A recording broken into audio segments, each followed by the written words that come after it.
बच्चों, आज हम मेधा पुस्तक का पाठ 15 शक्ति और क्षमा, जो कि एक कविता है जिसे रामधारी सिंह दिनकर ने लिखा है, पढ़ने जा रहे हैं। यह कविता युधिष्ठिर और श्री कृष्ण के बीच में हुआ एक संवाद है। वैसे तो महाभारत में जितने भी संवाद हुए हैं युद्ध भूमि में, ज़्यादातर अर्जुन के साथ ही हुए। भगवान श्री कृष्ण और अर्जुन के बीच हुए संवाद पर तो भगवत गीता लिखी जा चुकी है, लेकिन इस कविता में जो संवाद हुआ है वो भगवान श्री कृष्ण और महाराज युधिष्ठिर के मध्य हुआ है। कौरवों ने पांडवों पर बहुत अत्याचार किए राजा बनने के लिए और पांडवों को राज्य से निष्कासित करने के लिए। अंत में उनके अत्याचार के विरोध में एक युद्ध करने का निर्णय लिया गया।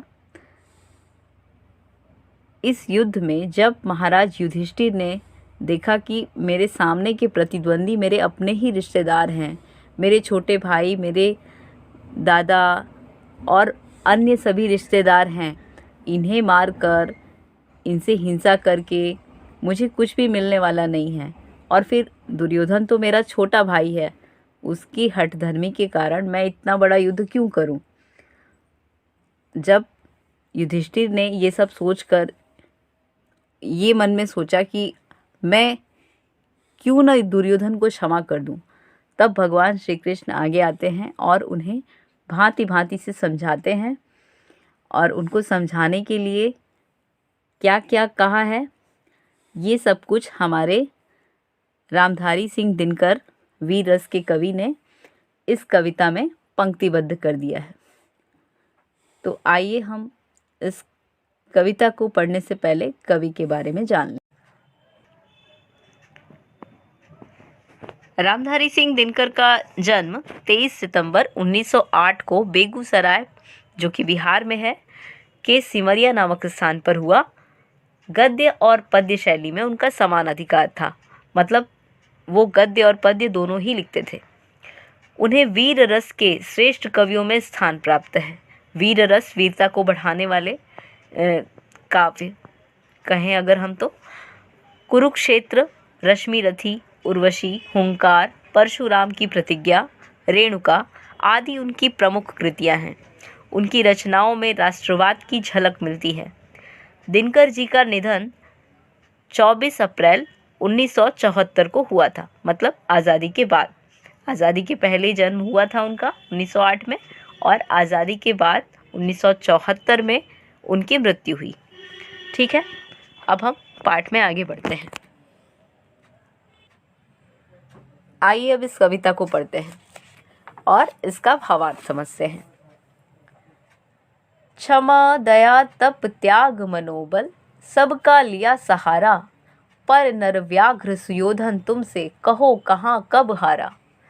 श्री कृष्ण जी धर्म अधर्म की गणना में उलझे महाराज युधिष्ठिर को समझा रहे हैं कि युधिष्ठिर, तुम बेकार में दुर्योधन के प्रति मोह माया रख रहे हो कि वो तुम्हारा छोटा भाई है और उसे क्षमा करने की बात सोच रहे हो, ये बेकार है।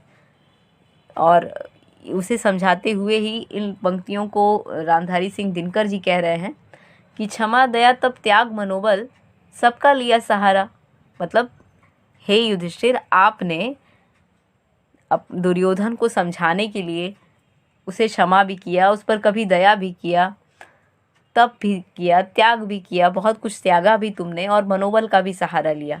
लेकिन इन सब का सहारा लेने के बावजूद नरव्याघ्र सुयोधन, वो दुर्योधन, नर के समान, शेर के समान शक्तिशाली दुर्योधन तुमसे कब हारा, कहाँ हारा। मतलब कभी भी उसने हार नहीं मानी, ना तुम्हारे दया करने से पिघला वो, ना तुम्हारे मनोबल से पिघला, ना तुम्हारे त्याग से पिघला। कभी किसी भी बात पर उसने हार नहीं मानी, उसने अपनी ही जिद को आगे रखा। आगे की पंक्तियों में कहते हैं, क्षमाशील हो रिपु समक्ष, तुम हुए विनत जितना ही, दुष्ट कौरवों ने तुमको कायर समझा उतना ही। श्री कृष्ण जी युधिष्ठिर को समझा रहे हैं और उन्हें पंक्तिबद्ध करते हुए दिनकर जी, रामधारी सिंह दिनकर जी कह रहे हैं कि क्षमाशील हो रिपु समक्ष। जब जब आप रिपु अर्थात शत्रु के समक्ष क्षमाशील हुए, उन्हें क्षमा करने की कोशिश किए और अपने आप को झुकने दिया उनके सामने, तब तब दुष्ट कौरवों ने तुम्हें कायर समझा। तुम्हारी क्षमाशीलता को, तुम्हारी दया को, त्याग को उन्होंने कायरता समझा। तो क्या अर्थ है ऐसी क्षमाशीलता का? और इसी को आगे समझाते हुए दिनकर जी कह रहे हैं आगे की पंक्ति, अत्याचार सहन करने का कुफल यही होता है, पौरुष का आतंक मनुज कोमल होकर ढोता है। अर्थात हे धर्मराज युधिष्ठिर, यदि तुम इसी तरह उनका अत्याचार सहन करते गए, कौरवों का अत्याचार सहन करते गए, उन्हें क्षमा करते गए उनकी गलतियों पर, तो इसका परिणाम बुरा ही होगा। और क्योंकि अत्याचार सहन करने का दुष्परिणाम ये होता है कि आपकी आगे आने वाली पीढ़ियों को भी उनका अत्याचार सहन करना पड़ता है और वो इतना लाचार हो जाते हैं, हमारे आने वाले जो भी वंशज होते हैं वो क्योंकि हमारा ही अनुसरण उन्हें करना होता है, वो कहेंगे कि हमारे पूर्वजों ने उन्हें क्षमा किया तो हमें भी क्षमा करना है, और वो अगर अत्याचार करेंगे तो उन्हें सहन करना ही है। तो अत्याचार का यदि हम आज सहन करेंगे तो हमारे आने वाली पीढ़ियों को भी वो अत्याचार सहन करना पड़ेगा। आगे युधिष्ठिर जी को समझाते हुए श्री कृष्ण जी कह रहे हैं और रामधारी सिंह दिनकर जी लिख रहे हैं अपनी पंक्तियों में कि क्षमा शोभती उस भुजंग को जिसके पास गरल हो, उसको क्या जो दंतहीन विष रहित विनीत सरल हो। अर्थात क्षमा करने का अधिकार सिर्फ और सिर्फ एक शक्तिशाली पुरुष को ही है। यदि किसी सर्प के पास विष है और वो किसी को क्षमा कर दे, किसी को ना काटे, तो उसे लोग ताकतवर समझेंगे। अगर उसके पास विष ही नहीं है, वो दंतहीन है, तो वो किसी को क्या काटेगा, क्या फुफकारेगा और क्या क्षमा करेगा? उसकी क्षमा की कोई वैल्यू ही नहीं रह जाएगी। तो इसलिए हे युधिष्ठिर, अगर तुम बार बार उन्हें क्षमा करोगे तो एक तो तुम्हारी क्षमाशीलता को वो कायरता समझते हैं और दूसरा वो तुम्हें शक्तिशाली भी नहीं समझते। उन्हें लगता है कि तुम्हारे पास शक्ति है ही नहीं, इसलिए तुम उन्हें क्षमा कर देते हो। तो अपनी शक्ति पहले उन्हें दिखाओ कि हम भी शक्तिशाली हैं, और ऐसा सिर्फ युद्ध करने से ही संभव है। श्री कृष्ण के कहने का मतलब ये है। आगे युधिष्ठिर जी को समझाने के लिए वो राम जी ने जब रावण से युद्ध करने के लिए तैयारी की थी और उसके लिए उन्हें सिंधु पर पुल बांधना पड़ा था, उस समय का प्रसंग देते हुए समझा रहे हैं। क्या कहते हैं रामधारी सिंह दिनकर जी, इसे अपनी पंक्तियों में पढ़ते हैं आगे।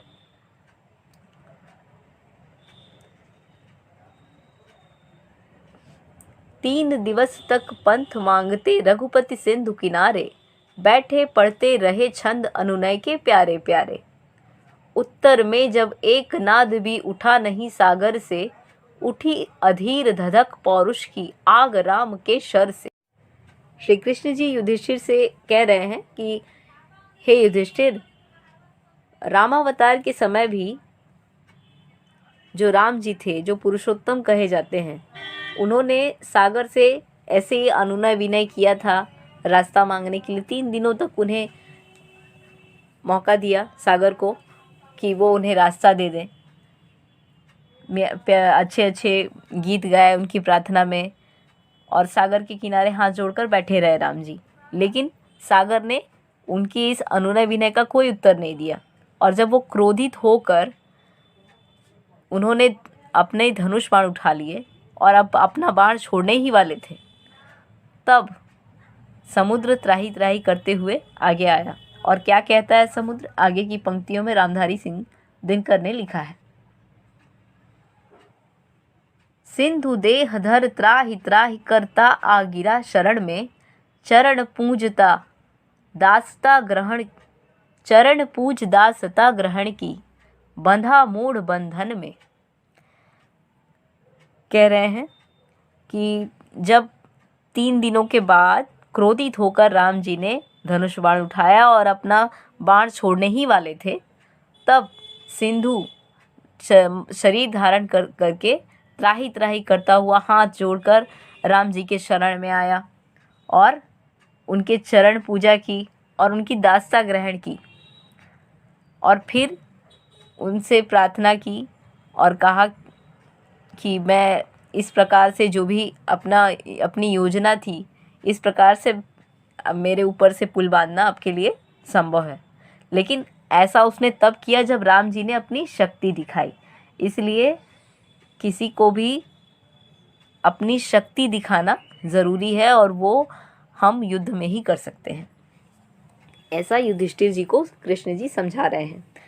आगे क्या कह रहे हैं, पढ़ते हैं उसे।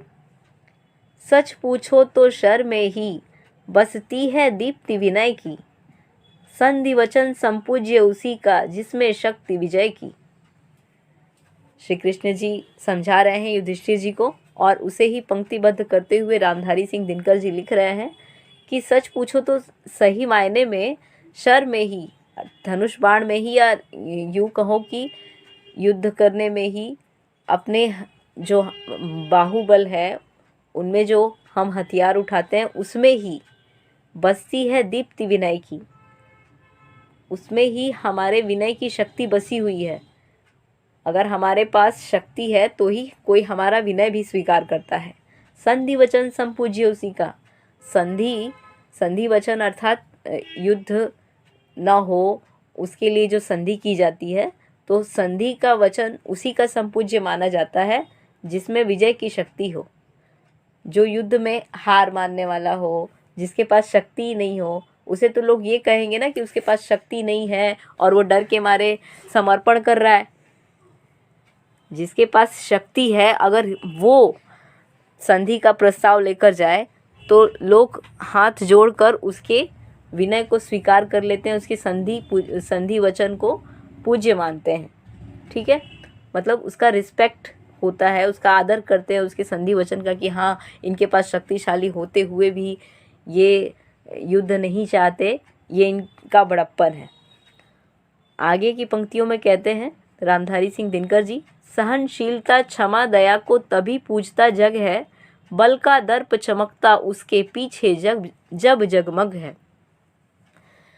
कि हे युधिष्ठिर जी, सहनशीलता, क्षमा, दया, ये सारे के सारे गुण उसी के पूज्यमान माने जाते हैं जिसके बाजुओं में बल होता है, जिसकी शक्ति को पूरा जग मानता है कि हाँ, ये शक्तिशाली है। और अगर शक्तिशाली पुरुष किसी को क्षमा करता है या कुछ सहन कर लेता है तो गुणों की लोग पूजा करते हैं।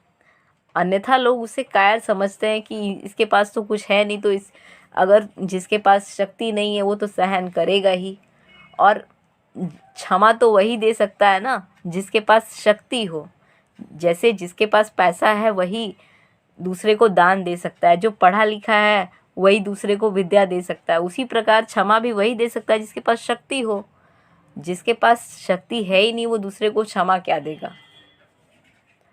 तो इन्हीं बातों को समझाने का श्री कृष्ण ने युधिष्ठिर जी को प्रयत्न किया और इन्हीं सब बातों को हमारे वीर रस के प्रसिद्ध कवि रामधारी सिंह दिनकर ने अपनी कविता में पंक्तिबद्ध किया है। तो आशा है कि ये कविता आपको समझ में आई होगी। धन्यवाद।